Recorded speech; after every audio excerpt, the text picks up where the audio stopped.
Hello guys, how are you? I hope you are doing excellent. This is Ashim Mishra came up with my channel Yours Medicals Library. So guys, ये video actually ये out of context video है. Mainly ये video 4th year का है और इसमें जो appendicitis है ये it's all about the endoscopic surgery and in that it include the anatomy, it include the pathophysiology. Okay, it's a combo and include the surgery too. Okay, so let's begin guys.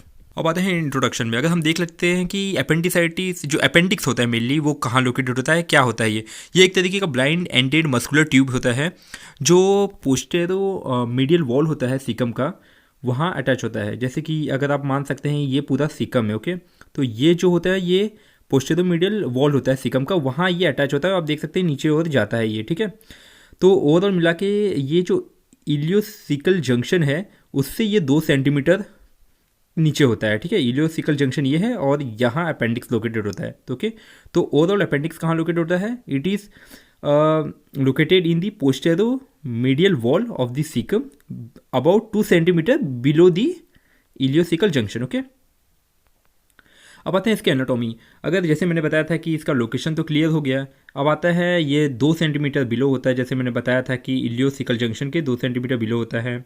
ठीक है, और इसमें अगर हम length point of view से बात करें तो इसका तीसरे में देख सकते हैं लेंथ इसका ओवरऑल का एवरेज लेंथ होता है 9 सेंटीमीटर. ओके, एवरेज ये वेरी करता है और बच्चों में ये ज़्यादा होता है एज़ कम्पेयर टू बड़ों में. ठीक है, और विड्थ होता है, आप विड्थ देख सकते हैं 5 mm का होता है. एज़ यूजुअल बच्चों में बड़ा होता है और एडल्ट में छोटा होता है. ठीक है, अब ये बात करते हैं कि जैसे विड्थ का तो क्लियर हो ही गया है. It's all about the structure, it's all about the anatomy. Okay, simple सा.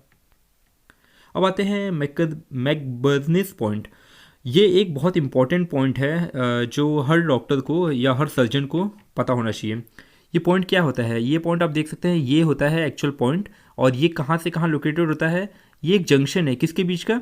जो मीडियल 2/3 होता है, ये मीडियल 2/3 है और ये लेटरल 1/3 है. तो मीडियल 2/3 अम्बाइलिकल रीजन पर होता है. ठीक है, जो नाभि होती है वहाँ. और जो 1/3 होता है लेटरल, वो कहाँ होता है? ये right anterior superior iliac spine के पास में होता है. ठीक है, ये दोनों के बीच में एक जंक्शन होता है, इसको बोलते हैं मैकबर्निस पॉइंट. ओके, ये पॉइंट क्या इंडिकेट करता है? ये पॉइंट मैक्सिमम टेंडरनेस इंडिकेट करता है. जो पेशेंट को अगर ये जो आप देख सकते हैं ये अपेंडिक्स, इसमें अगर इन्फ्लामेशन होता है तो उसमें टेंडरनेस से ये क्या होता है? ये एक तरीके का डिसकम्फर्ट या एक तरीके का पेन शो करता है जब हम उस पर पाल्पेट करते हैं, जब हम उस पर टच करते हैं, तो ये एक टेंडरनेस शो करता है. ओके, अब आते हैं कि अपेंडिक्स के कुछ पार्ट्स होते हैं. जैसे कि आप देख सकते हैं कि ये बेस होता है जो पोस्टेरो मीडियल वॉल होता है सीकम का, वहाँ अटैच होता है. और ये होता है बॉडी और ये होता है टिप, देख सकते हैं नीचे टिप. ओके, तो अब ये 3 चीज़ होती हैं. जो बेस होता है जैसे मैंने बताया था ये अटैच होता है पोस्टेरो मीडियल वॉल पर सीकम के और 2 सेंटीमीटर बिलो इलियोसिकल जंक्शन पर. ठीक है, अब इसमें इंपॉर्टेंट वाली समझने वाली बात यह है कि आप देख सकते हैं कि यहाँ से टीनिया आते हैं, यहाँ से भी टीनिया आते हैं, यहाँ से भी, तीनों टीनिया यहाँ आके मिलते हैं, ये बेस पर आके मिलते हैं. और सर्जन के लिए आइडेंटिफाई करना थ्रू टीनिया के थ्रू हम सर्जन आइडेंटिफाई करते हैं कि अपेंडिक्स कहाँ लोकेटेड है. ओके, तो ये एक बहुत इंपॉर्टेंट पॉइंट है समझने के लिए, क्योंकि ये टीनिया गाइड करता है कि अपेंडिक्स कहाँ लोकेटेड है. अब आते हैं बॉडी क्या होता है? ये एक तरीके का ट्यूब होता है, सिंपल सा समझ लीजिए. वो कैनाल और उसके अंदर कैनाल होते हैं जो सीकम के अंदर जाके ओपन होती है. ठीक है, और उसमें एक और चीज़ है कि वाल्व और गर्लैक, ये एक तरीके का ओपनिंग होता है सीकम का, जो एक तरीके का इनकम्प्लीट म्यूकस से फोल्ड होता है. जैसे कि ये होता है, ये मेनली आप देख सकते हैं, ये जैसे कि समझ लीजिए बेस है. ठीक है, या बॉडी बेस तो ये रह गया, बॉडी ये है. ठीक है, तो इसमें जो कैनाल होता है वो यहाँ जाके ओपन होता है, इसको बोलते हैं वाल्व ऑफ गर्लैक. तो ये इंपॉर्टेंट पॉइंट है. ठीक है, अब आते हैं इसका टिप. अगर देख सकते हैं ये जो टिप होता है ये जस्ट एक लीस्ट वेस्कुलर और ये कोई भी डायरेक्शन में डायरेक्टेड रहता है. ठीक है, ये लीस्ट वेस्कुलर रहता है और कोई भी डायरेक्शन में डायरेक्टेड रहता है. तो ये एक समझने वाली इंपॉर्टेंट सी बात है. ओके, अब आते हैं कुछ टाइप्स, मतलब कि जो उसका टिप होता है या जैसे आप देख सकते हैं ये जो अपेंडिक्स का लोकेशन होता है उसके हिसाब से डिसाइड करते हैं कि क्या होता है. ये पहला आता है रेट्रोसिकल, इसका मतलब 12 o'clock. आप इससे कंपेयर कर सकते हैं कि ये जो घड़ी का टाइम के हिसाब से आप इसको कंपेयर कर सकते हैं. 12 o'clock आप देख सकते हैं, ये 12 o'clock का लोकेशन कैसा होता है. 65% केसेस में ये देखा जाता है, देख सकते हैं 12 o'clock ऊपर साइड है. ठीक है, दूसरा होता है स्प्लेनिक, ये 2 o'clock दिखाता है. जैसे 2 o'clock हो गया ये स्प्लेनिक, तो ये आप देख सकते हैं 2 o'clock, ये दोनों. अब 2 o'clock में 2 चीज़ें आती है, प्री इलियक और पोस्ट इलियक. क्योंकि ये जो आप देख सकते हैं ये लाइन ऐसी ऐसी आ रही है, ये इलियम है, ठीक है। तो ऊपर प्री इलियक है, नीचे पोस्ट इलियक है, ठीक है। ये दोनों 2 o'clock पोजिशन बताते हैं, ठीक है। और तीसरा आता है प्रोमोन्टोरिक, या बोलते हैं 3 o'clock टूवर्ड्स सैक्रम, ठीक है। ये देख सकते हैं ये प्रोमोन्टोरिक, ठीक है, 3 o'clock होता है। आप कंपेयर कर सकते हैं 3 o'clock के साथ, ठीक है। तो ये कुछ चीज़ें हैं जो आप समझना बहुत ज़रूरी है इस पॉइंट को। अब आता है पेल्विक रीजन में, जो 30% होता है मेनली केसेस में, और डाउनवर्ड और मीडियली थोड़ा ओवरी के पास में लोकेटेड होता है, टुवर्ड दी डायरेक्टेड होता है, राइट यूट्राइन ट्यूब और ओवरी के पास में, ठीक है। तो ये 4 o'clock देख सकते हैं आप। वहीं अब आते हैं मिड इंगुइनल भी आप देख सकते हैं वर्टिकली डाउनवर्ड होता है, 6 o'clock देख सकते हैं आप नीचे साइड में 6 o'clock जाता है, ठीक है। तो ये इंपॉर्टेंट पॉइंट है। और आता है उसके बाद पैराकोलिक, ठीक है। पैराकोलिक आता है 11 o'clock, अपेंडिक्स जो अपवर्ड और टूवर्ड द राइट साइड रहता है, ठीक है। ये आप देख सकते हैं, ठीक है, पैराकोलिक 11 o'clock। तो आप इस घड़ी से कंपेयर कर सकते हैं, इसी के थ्रू इसका क्लासिफिकेशन, इसका टाइप बताया गया है, ठीक है। जैसे मैंने बताया था कि पेल्विक जो पोजीशन होता है वो 4 o'clock होता है। तो आप देख सकते हैं कि ये जो अपेंडिक्स है, ये जो पेल्विक ब्रीम है, ये आप देख सकते हैं ये पेल्विक ब्रीम है ऐसा, ये जो लोकेट होता है ना पेल्विक ब्रीम ऐसा, तो ये पेल्विक ब्रीम के अंदर चले जाता है पूरा, ठीक है। तो ये 4 o'clock पोजीशन दिखाता है। और आप बात करें कि मिड इंगुइनल क्या होता है, ये जो अपेंडिक्स है ये इंगुइनल लिगामेंट के पास में चले जाता है, तो ये 6 o'clock, ये देख सकते हैं नीचे साइड में एकदम हो गया है, ओके। तो ये 2% केस में होता है मिड इंगुइनल, ठीक है। अब आते हैं इसके ब्लड सप्लाई सिंपल सा आप समझिए। ब्लड सप्लाई ये सबसे पहले इंपॉर्टेंट समझिएगा कि सुपीरियर मेजेंट्रिक आर्टरी है, यहाँ से एक ब्रांच निकलती है इलियोकोलिक आर्टरी, ठीक है। इलियोकोलिक आर्टरी अगेन डिवाइड होती है, ऊपर जाती है सुपीरियर डिवीजन और नीचे इन्फीरियर डिवीजन।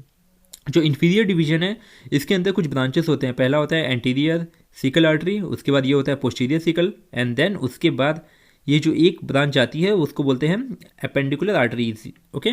तो ये एक इंपॉर्टेंट है। अब इसमें ये इंपॉर्टेंट है कि एपेंडिकुलर आर्टरी किसकी ब्रांच है, ये ब्रांच है इन्फीरियर, जो इन्फीरियर कोलिक है, जो इलियोकोलिक है ना, उसका इन्फीरियर ब्रांच है, ओके। इलियोकोलिक आर्टरी का इन्फीरियर ब्रांच है, तो ये इंपॉर्टेंट है समझना, ओके। अब आता है नर्व सप्लाई। सिंपल से जो पैरासिम्पैथेटिक है वो वेगस नर्व पास करती है, और जो सिम्पैथेटिक है वो T10 segment of spinal cord. बस इतना ही समझने की ज़रूरत है इसमें। अब आते हैं पैथोफिजियोलॉजी। इसमें हमें बहुत इंपॉर्टेंट एक मैंने चार्ट के फॉर्म में समझाने की कोशिश करूँगा पूरा पैथोफिजियोलॉजी इसके अंदर। इसमें क्या है कि अगर समझ लीजिए कि जो सीकम है, सीकम नहीं अपेंडिक्स है, उसके अंदर उस लूमेन के अंदर अगर कोई ऑब्स्ट्रक्शन हो गया ड्यू टू फीकल या कोई और रीजन को जैसे, तो उसमें क्या होगा, म्यूकस जनरेट होगा, म्यूकस प्रोड्यूस होगा। वो म्यूकस क्या करेगा, इतना ज़्यादा प्रोड्यूस हो जाएगा कि जो अपेंडिक्स के अंदर जो लूमेन है उसके अंदर प्रेशर इतना बढ़ जाएगा कि प्रॉब्लम बढ़ जाएगी, और प्रेशर ऑलरेडी बढ़ जाएगा। प्रेशर बढ़ने के बाद क्या होगा कि आप देख सकते हैं कि प्रेशर बढ़ने के बाद जो ब्लड सप्लाई है वो कम हो जाएगा, ठीक है, ब्लड फ्लो कम हो जाएगा। ब्लड फ्लो कम होने के बाद ऑक्सीजन डिलीवरी भी कम हो जाएगी। डिलीवरी कम होने के बाद अल्सरेशन भी प्रॉब्लम क्रिएट करेगा, ठीक है, लेशन होगा। Later on promotes the microbes का इन्वेजन, ओके, माइक्रोब्स भी एंटर करेंगे, and along with the microbes उससे क्या होगा, कुछ इन्फ्लामेशन और स्वेलिंग्स जनरेट हो जाएंगे, और उससे अपेंडिसाइटिस हो सकता है, ओके। तो ये एक इंपॉर्टेंट पॉइंट है समझने के लिए। अब आते हैं इसके कुछ कॉजेज़ में क्या रहता है कि इसमें फीकोकोलिथ होता है, मतलब कि अगर जैसे मैंने बताया था कि अगर उस लूमेन के अंदर फीसिस आ गए तो उसमें ऑब्स्ट्रक्शन होगा तो प्रेशर बढ़ेगा, म्यूकस सिक्रीशन बढ़ेगा तो प्रेशर बढ़ेगा तो उसमें जो ब्लड सप्लाई वो कम हो जाएगी, और हाइपोक्सिया कंडीशन हो जाएगा, और बहुत सारी इन्फ्लेमेशन कंडीशन जनरेट हो जाएंगी। 2 कॉजेज होते हैं, कॉमन कॉज होता है, अनकॉमन कॉज होता है। कॉमन कॉज होता है जैसे मैंने बताया था फीकल का एक्यूमुलेशन। दूसरा होता है लिम्फोइड हाइपरप्लासिया।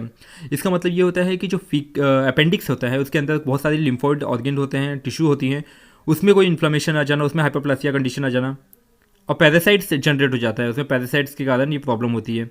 और दूसरा आता है अनकॉमन कॉज होता है tumour of foreign bodies, okay. अब आते हैं उसके कुछ क्लासिफिकेशन। अब बहुत सारे क्लासिफिकेशन दिए हुए हैं, बट हम एक ही क्लासिफिकेशन के बताएंगे जो बहुत ही अच्छे से बताया गया है, जिसमें हम देखते हैं कि अब क्लासीफाई किस बेसिस पर किया है, ये पूरा एक्यूट के बेसिस पर किया है, क्योंकि 2 ही तरीके के होते हैं, एक्यूट और क्रॉनिक। बट क्रॉनिक बहुत रेयर होता है और एक्यूट बहुत ज़्यादातर डेंजरस होता है और बहुत ही एक तरीके का सडन होता है, ओके। अब इसमें आता है, पहला आता है एपेंडिशियल कोलिक होता है, ठीक है। दूसरा आता है सिंपल सुपरफिशियल एपेंडिसिटिस, ओके। और तीसरा आता है डिस्ट्रक्टिव एपेंडिसाइटिस। अब डिस्ट्रक्टिव में भी आता है फ्लैगमोन, गैंग्रीनियस, परफोरेटेड। फ्लैगमोन पता है, एप्सिस बहुत सारे पस वस जुड़ जाना, गैंग्रीनियस कंडीशन आप जानते हैं कि सड़ जाता है पूरा, और परफोरेटेड मतलब बहुत सारे छेद हो जाते हैं और बहुत सारे कॉम्प्लिकेशंस बढ़ जाते हैं। चौथा होता है कॉम्प्लिकेटेड अपेंडिसाइटिस। कॉम्प्लिकेटेड में क्या होता है कि ये एक तरीके का अपेंडिकुलर इन्फिल्ट्रेट के फॉर्म में आता है, ठीक है। उसमें बहुत सारे जो फॉरेन बॉडीज़ होती हैं अलॉन्ग विद जो मैक्रोफेज आके एक्यूमुलेट हो जाते हैं और उसको डिस्ट्रॉय करते हैं, उससे बहुत सारे म्यूकस सिक्रीशन बढ़ जाते हैं, उससे प्रेशर बढ़ जाता है, ठीक है। प्रेशर बढ़ने के बाद जैसे मैंने बताया था ब्लड फ्लो कम हो जाता है, हाइपोक्सिया कंडीशन जनरेट हो जाती है, तो ये ओवरऑल कंडीशन आ जाती है। उसके बाद आता है अपेंडिक्यूलर एब्सेस एज यूजुअल पस। पुदुल देखिए फ्लैगमोनस और एप्सिस एक तरीके का दोनों पुदुलेंट ही या पस कॉज करते हैं, ठीक है। जैसे ये देखिए डिफ्यूज पुदुलेंट पेरिटोनाइटिस, ये भी कॉम्प्लिकेटेड अपेंडिसाइटिस का ही पार्ट है। और बहुत सारे अदर कॉम्प्लिकेशंस हैं जैसे फाइलोफ्लेबिलिटीज, सेप्सिस, रेट्रोपेरिटोनियल फ्लैगमेंट, बहुत सारे अलग अलग टाइप्स के क्लासिफिकेशन दिए हुए हैं और ये बेस्ट क्लासिफिकेशन अब तक का है, ओके। आप देख सकते हैं इसको। अब आता है साइन और सिम्टम। देखिए सिम्टम और साइन ये समझना बहुत ज़रूरी है। सिम्टम में मेनली एब्डोमिनल पेन होता है, एनोरेक्सिया कंडीशन होता है, मतलब कि भूख नहीं लगती है, एक बहुत डिसऑर्डर होता है, हंगर डिसऑर्डर बोल सकते हैं उसको। कॉन्स्टिपेशन प्रॉब्लम आती है, डायरिया प्रॉब्लम आती है, fever along with one of the major problem होता है। और जो पेन होता है वो ट्रैवल करता है, वो माइग्रेट करता है, जैसे कि बैक साइड में भी पेन हो सकता है या राइट लोअर क्वाड्रेंट में तो होता ही है, और लेग में भी राइट लेग होता है उसमें भी पेन होता है, और वॉमिटिंग, नोशिया ये सब तो रहता ही है। अब साइन आता है। साइन में क्या होता है कि टेंडरनेस, जैसे मैंने बताया था टेंडरनेस क्या होता है, ये एक तरीके का डिस्कम्फर्ट और पेन होता है जब हम टच करते हैं। तो एब्डोमिनल टेंडरनेस होता है, राइट लोअर क्वाड्रेंट टेंडरनेस होता है, रिबाउंड टेंडरनेस। रिबाउंड मतलब क्या होता है, जब हम उस पोजीशन को टच करते हैं और उसके बाद लीव करते हैं तो पेन ऑलरेडी वापस एक रिबाउंड करता है। रेक्टल टेंडरनेस होता है, सर्वाइकल मोशन टेंडरनेस होता है और रिजिडिटी टेंडरनेस। पूरा मिला के ये एक परसेंटेज के बेसिस पर दिया है, ओके। तो आप एक बार देख सकते हैं। अब इसमें साइन एक बहुत इंपॉर्टेंट पॉइंट है जिससे हम आइडेंटिफाई कर सकते हैं कि क्या है। जैसे कि मैंने बताया था डुनफिस साइन। डुनफिस साइन क्या होता है कि जब हम कफिंग रहती है, कफिंग के दौरान जो राइट लोअर क्वाड्रेंट रहता है उसमें पेन होना, देख सकते हैं। अब कफिंग के दौरान राइट लोअर क्वाड्रेंट में पेन होना। दूसरा होता है रोविन्स साइन होता है। इसमें क्या होता है कि अगर हम जो लेफ्ट लोअर क्वाड्रेंट है वहाँ टच करेंगे या वहाँ पाल्पेट करेंगे तो हमें राइट में पेन होना शुरू होता है, ओके। उसके बाद आता है इलियोसवस साइन। इसमें क्या होता है कि जब हम राइट हिप एक्सटेंड करते हैं तो पेन हमें पता चलता है उस रीजन में। इसको हम ये भी बोलते हैं रेट्रोसिकल अपेंडिसाइटिस। ये क्या होता है ये आपको मैंने बताया था, ये 12 o'clock होता है, ओके। जो अपेंडिक्स है जो ऊपर साइड होता है तो इसको बोलते हैं 12 o'clock, और ये मेनली बहुत मोस्ट कॉमन होता है, ओके। अब आते हैं ऑब्टूरेटर साइन। ऑब्टूरेटर साइन में क्या होता है कि जब हम हिप होता है, जो हमारा हिप है, जब हम रोटेट करते हैं, इंटरनल रोटेशन होता है हिप का, तो उसके कारण पेन हमें पता चलता है उस रीजन में, पेल्विक रीजन में। तो इससे ये पता चलता है कि अपेंडिक्स इन्फ्लाम्ड हो गया है, इन्फ्लामेशन जनरेट हो गया है, ओके। तो ये कुछ साइन है जो बहुत इंपॉर्टेंट है समझने के लिए। अब आते हैं इसका कुछ डायग्नोसिस। डायग्नोसिस में सबसे इंपॉर्टेंट पॉइंट ये है कि इसका फिजिकल एग्जामिनेशन करना, पाल्पेट करना, इससे पता चलता है उस पर्टिकुलर रीजन में पाल्पेट करना कि कहाँ कहाँ पेन हो रहा है, ओके।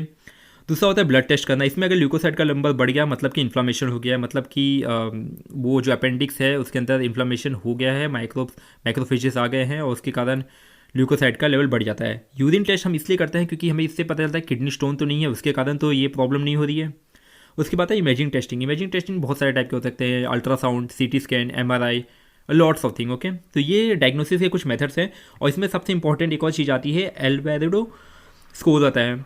एल्वेरेडो स्कोर ये बहुत इंपॉर्टेंट स्कोरिंग सिस्टम है। इसमें क्या होता है, टोटल इसका अगर हम कैलकुलेट करें, देखिए आप देख सकते हैं ये आप स्कोर दिया हुआ है, टोटल 10 होते हैं।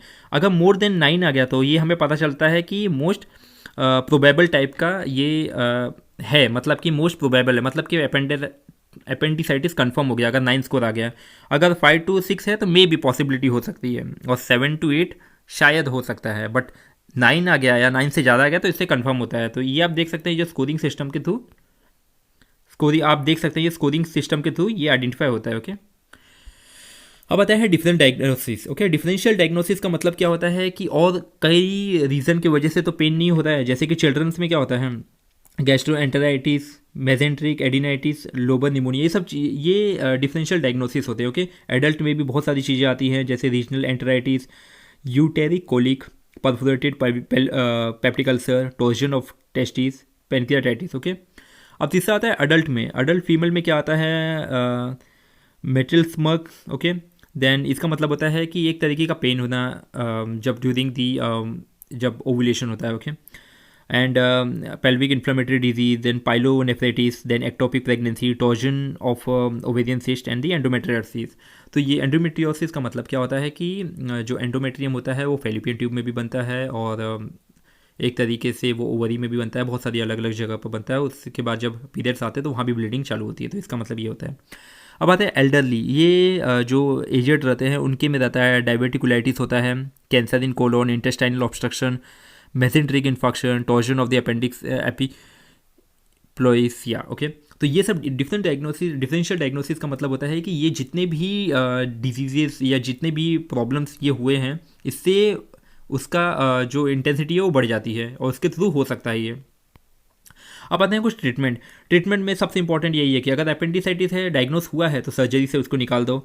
और सर्जरी के दौरान हमें ये भी चीज़ ध्यान रखना पड़ेगा कि हमें जो फ्लूइड है या जो इलेक्ट्रोलाइट इम्बैलेंस है उसको करेक्ट करना, जैसे डिहाइड्रेशन या कंडीशन होता है उसको करेक्ट करना। और उसी दौरान हमें एंटीबायोटिक और इंट्रावीनस फ्लूइड हम देते हैं ताकि जब तक सर्जरी कंप्लीट ना हो जाए, ताकि जितने भी फ्लूइड लॉस है उसको कंपेंसेट करें। अलॉन्ग विथ एनाल्जेसिक्स देते हैं और एंटीबायोटिक देते हैं। एनाल्जेसिक्स में भी हम देख सकते हैं मॉर्फिन सल्फेट दे सकते हैं 10 mg पर ml, और एंटीबायोटिक में भी सीफोटेक्सामाइन, टेक्सिम और लीवोफ्लोक्सासिन और मेट्रोनेडिजोल ये सब दे सकते हैं एंटीबायोटिक्स में, क्योंकि ऑफ कोर्स ये एक तरीके का इन्फ्लेमेशन ही तो है, ओके।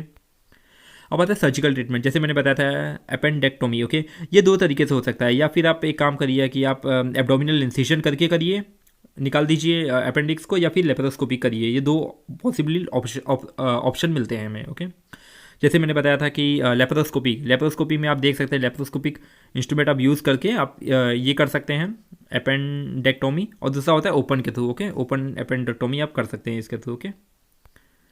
अब आते हैं कुछ कॉम्प्लिकेशन आफ्टर दिस। ये वुंड इन्फेक्शन हो सकता है, पेरिटोनाइटिस हो सकता है, पेल्विक एब्सेस हो सकता है, इल्यूस हो सकता है, फीकल फिस्टुला बन सकता है, और along with intra abdominal abscess या पोर्टल पाइमिया, ये सब चीज़ें along with adhesive intestinal obstruction, ये भी इंपॉर्टेंट है। ये सब कुछ कॉम्प्लिकेशंस हैं जो इसके बाद हो सकते हैं, okay. So we need to be very careful about this, okay.